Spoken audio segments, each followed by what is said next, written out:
G'day gang, Simo and Ed, back for another episode of the Fast Line Track Growth Show. So, what's on the cards for today, Ed? Well, today we're going to talk about something that is often overlooked, I think, particularly in smaller companies, but it's a really big deal for large blue chips. There's no reason why you shouldn't be doing this for smaller companies like tracks, and that is nurturing your talent. Your employees have got massive reservoirs of talent for you to tap into, but it's really important you do something or make steps to start thinking about ways to nurture it. What a great topic. Yes. I mean, getting a cohesive team that pulls together with the same vision can make such a big difference. Huge. Yeah? It can be quite difficult to achieve, really. It is tough. It's really tough. Yeah. You know?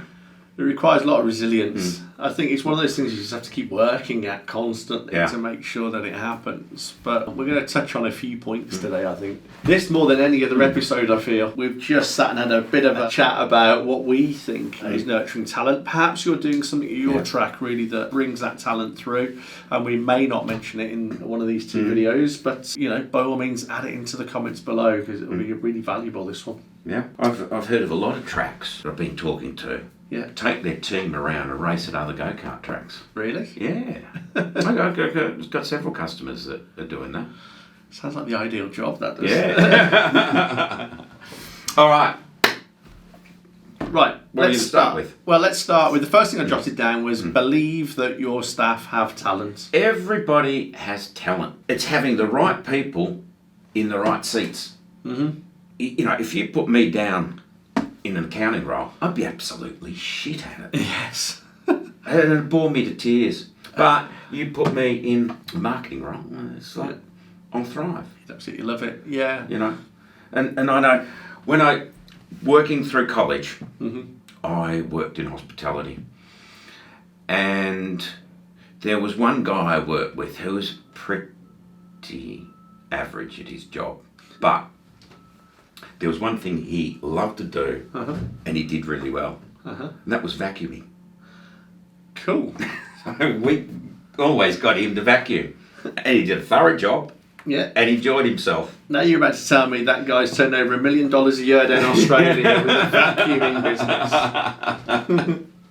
And I guess that's the point, really. Whatever you're really good at, you can make money from it. So if he's really good at vacuuming and understands how to vacuum, I never thought about this, but he could get into specialist floor cleaning. Absolutely. It could be like top notch. You could be polishing all the concrete floors in the warehouses, sorting out the tracks, the go-kart track, getting everything just right so the camber's just level, and he's got that attention to detail. I think that's the point, really. Everybody has talent within them. I mean, a lot of our education comes from schooling, and I'm not a huge fan of it. He says as an ex-school governor. It's a bit difficult, but there we go. But I don't think it really prepares us for work. And I think one of the problems is that people come in and very much the rule of the playground, if it's not stamped out, thrives in some companies. They go, oh, that person over there is like, they're really sound. They're really not, oh, that one over there, a bit of an odd one. We don't really speak to them. And that is just terrible, because everybody's good at something. It's our job to nurture, find out what they really thrive at, and just hopefully find a position for them within the company. Yeah. And do something to help them, but there is something within everybody. Yeah. The first takeaway, it's always in there. Have you found the talent within your existing pool of employees? So let's assume that you found this talent. So the next thing you need to do is you've got to provide opportunities for them. So, what did you do? Go and throw loads of rubbish on carpets or something? No. No, it's just, you know, whenever we had to clean up before an event or after an event, it'd just be like, you just know that you just go, John, you're on the vacuuming, and you know what he'd get done, and he wouldn't nick off. But if you put him on polishing glasses, well, you know, he'd break them.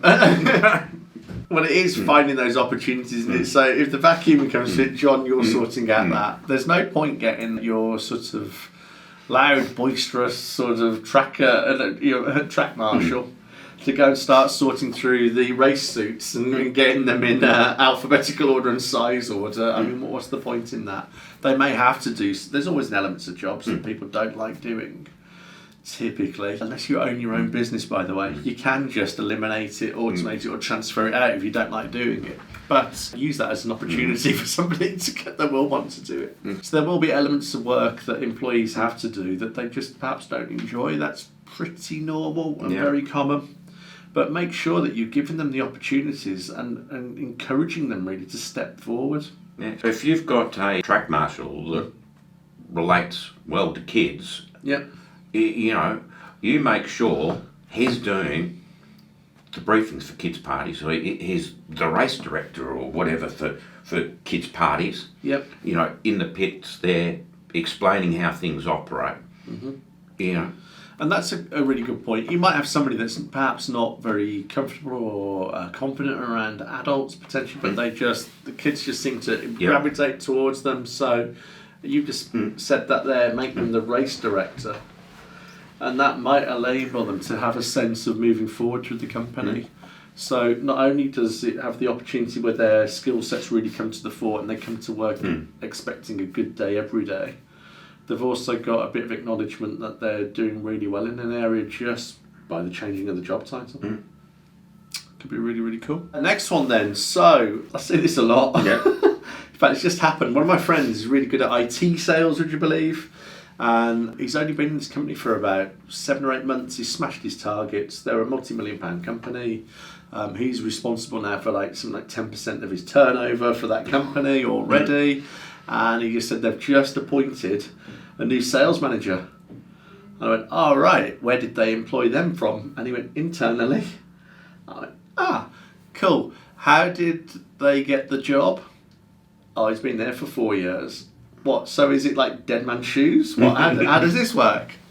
Right? So what happens in a lot of businesses, people just fall into positions. And after listening to my friend, because I ask really searching questions, I know that company is going to have a problem. And I think it's dawned on my friend in that conversation that he may have a problem as well, because we're just talking through some of the issues he may find. Well, a sales director is a really hard one. That is, the sales manager, sales director is a really difficult role to fill. Because generally speaking, the best salesperson is usually a shit manager. Absolutely. You know, and the CEO can't do it either. That's quite true. You know, I've tried it. It just doesn't work. It's, you know, you need to be focused on that. You need to be good at managing people. So we've got all these companies that are employing people and then putting them into different roles, and they just go, here you go. And then you expect them somehow to be brilliant at doing what all of a sudden. So in that sales role there, you've got a guy really good at selling. He's suddenly now got to be really good at managing people. I'm not sure they've interviewed or had a chat with him about how to manage people. So you're going to need to bring in an element of listening. Because you've got to hear what's going on. You've then got to be able to teach people. You've got to be able to coach them as well. So if you're not listening to your employees, teaching them stuff regularly and coaching constantly, you've probably got a couple of areas that are just invisible to you that just need a bit of help. And in doing that and helping people to get better at their role, I'm going to come back to that. If you get better in a role, then they will enjoy their role more. I'm going to come back to, it might be that you might want to demote them occasionally. The sales guy in that instance is earning a lot of money in that company, multi-million-pound company. They get percentage commissions and everything they sell, so he's earning a lot of money already. So what they've potentially done there is put him into a role he's going to hate. He's going to start looking around for another job. Right, he's got a very good salary already as a salesperson. It could be really smart to just listen to him and just let him know that part of this role could be that he can step back into the role he enjoyed and was thriving at, rather than trying to muddle along and make up some role where he's not potentially good at managing people. So this is where your listening really comes in and really being empathetic to what's really going on in your business. It's a tough one. I don't know how many businesses really do listen or identify the signals. It's rare. When I had my business, I was running. So I was running that thing. There was at least 4 and possibly more people earning more money than me in that company. Now they didn't know that, right? But that was cool by me. So some of them would sit there and go, I want your position. And I'd be thinking, you bloody well don't. You're going to inherit a whole heap load of shit and problems that get thrown at you. You can get into the office one morning and there's all this stuff kicking off. Festival. In return for doing all that, you're going to get paid less for it. You really don't want this role. And in fairness, I don't think, other than one guy, they wouldn't have been good at it. One guy could have done it. But I wouldn't, in fairness to him, I don't think he wanted to take the pay cut. That he didn't realise was involved in that. So one way of keeping people actually motivated potentially could be money, but they might be better off and earning more and having a better life, even though they pretend on like the organisational charts, it may look like they're sort of quite a way down in the company. But if you get your sort of responsibilities sorted out, formal and informal, and get conversation going and listening, teaching, coaching, and get the support around your talents, sometimes it doesn't matter. Look, I mean, listening, teaching, and coaching has helped my business a lot. Yeah. You know, I think that, you know, and you don't have to do it all at once.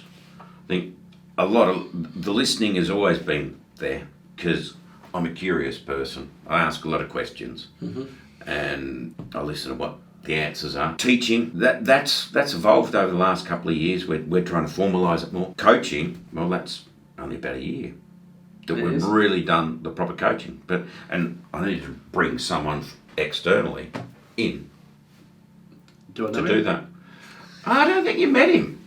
We should perhaps just touch a little bit on the fact that teaching is where you're actually showing people how to do stuff. So that could be like mentoring teaching. Coaching is where you ask the bloody good questions that you may not know the answer to, but it'd be really cool if you could find a way forward, or will give you a chance to explore the sounding board type arena where you get to just explore a few ideas. So that's when we talk about listening, teaching and coaching. That's the context that we use those words in, because I think that's really important for listeners to take on board. And when do you do that as well? That's the other thing. We've talked before, the best thing to do is 10-minute huddles in the morning. Yeah. If you've got your team, and now not necessarily in the morning actually, it's go-kart tracks. I know a lot of you watching this are go-kart track owners, so it might be the 1 p.m. huddle. Yeah, well, I mean, they've got shift changes, and that's what I've found difficult now that I've put in a new shift. Yeah. Sort of, you used to be able to do a huddle in the morning. Yeah. And I don't do them often enough. But now I've got a group of guys starting at 1:30. Yeah. And that makes it more difficult. Yeah, it is, isn't it? Because you're halfway through the day, and you're motoring on, getting on with your day. Next thing you know, it's 4 bloody o'clock. Yeah, and you haven't had your huddle. No.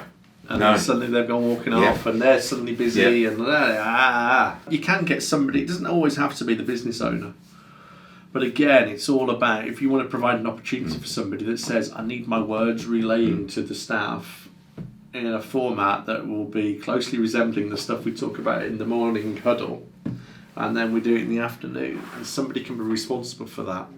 But think about where you coach, where you teach, how you're going to do that, and also make sure we're really listening, because we all get busy. But as business owners, track owners, you don't make your money when you're working. You make your money when you're listening and coming up with new ideas. It's just like probably a personal feeling on that, but it's the truth. That's where you make your real benefit. That's the real benefit to the track, is where you're actually coming up with the new ideas and taking on that real entrepreneurial, like managing director, CEO type role. Blue sky thinking. It is. We've done a lot of that lately. We have. Spend a lot of time on this recently. All will be revealed.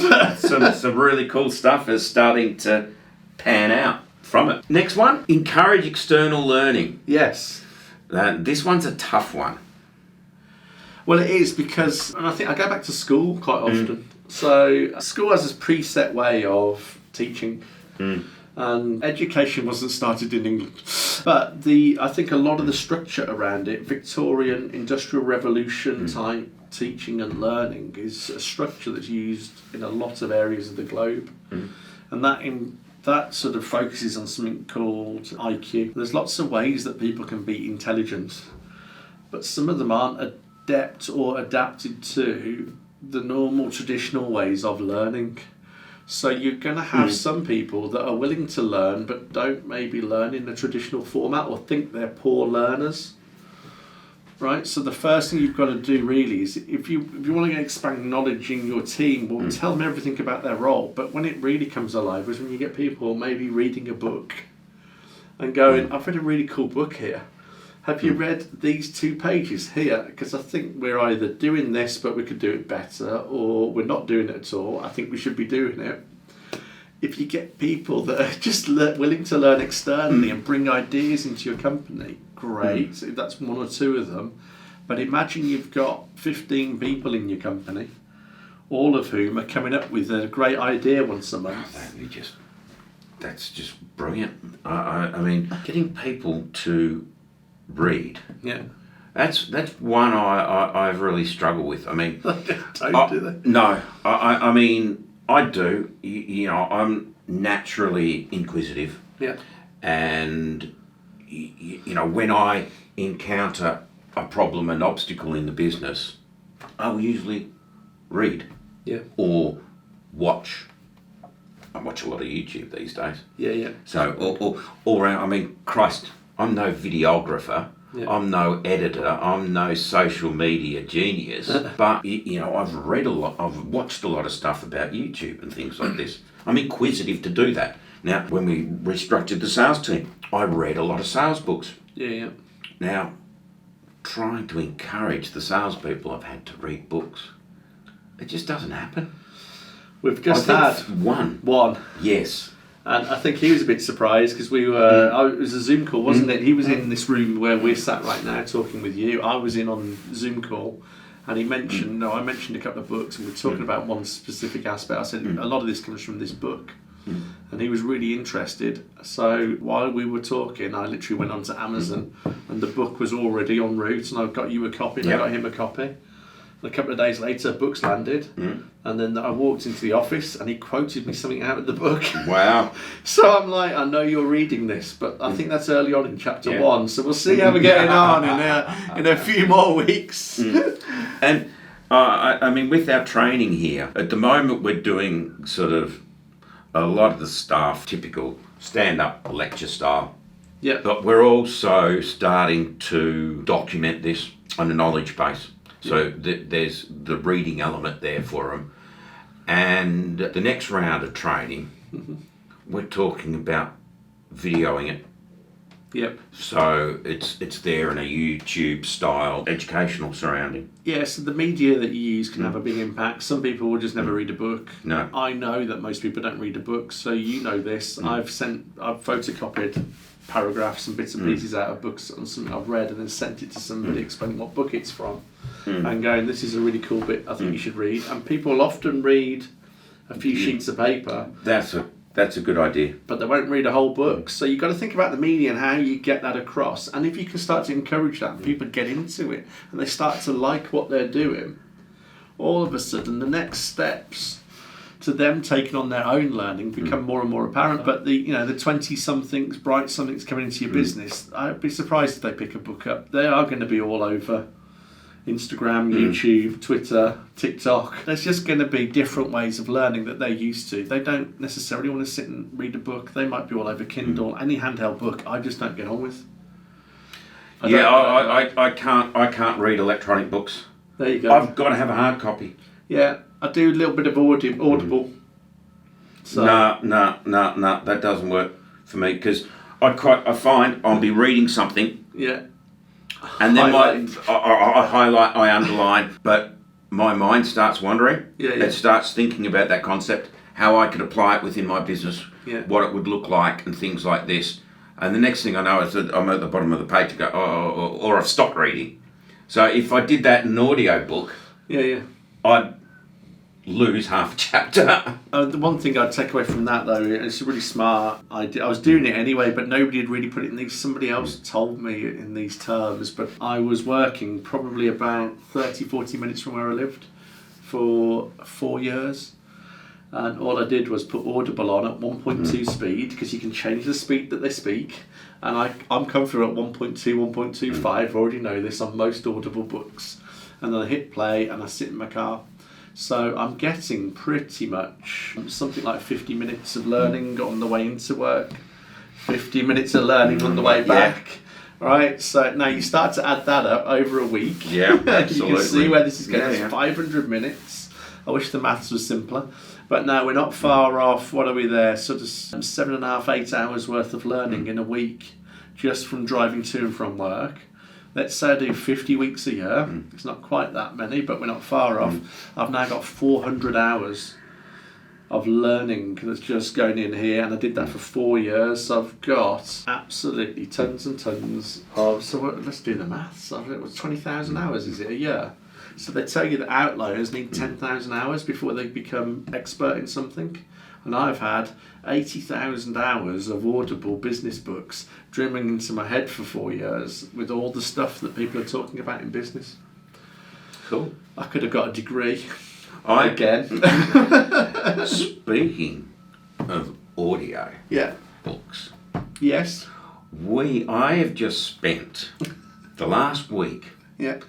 uploading all of our videos into a piece of software Yeah. that pulls out the audio, Yeah.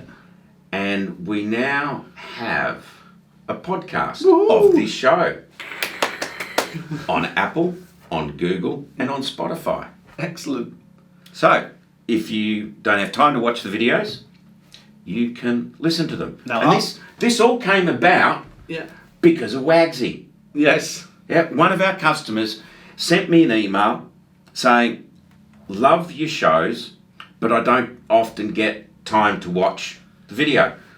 But, I do a lot of driving, and it'd be great if you put these into a podcast. Here's a bit of software that'll do it. So, thanks, Wagsy. Bit of external learning. Thanks, Wagsy. Much appreciated. I know I'll be listening to the podcast. I know he won't. We'll put a little link maybe down in the comments below. So if you prefer podcasts, you can listen to us, which are on a podcast. That's been a huge learning curve for me. Brilliant. Cool. Well, I think that pretty much wraps up this week for now. We've got a few more points we want to cover, all about nurturing talent. I don't know what that's been about. So the 20 minutes or so of a bit of learning and exploration there. Perhaps you're already doing this stuff, in which case tell us what you're doing, what's working well. Perhaps you've never thought about it. Perhaps on the back of this video you go out into your track and start to really listen and look at the talent within your tracks. In which case, if that starts to happen, I'd love to know. So write in and let us know how it's all going. All right. So, it's goodbye from me. Cheerio from me.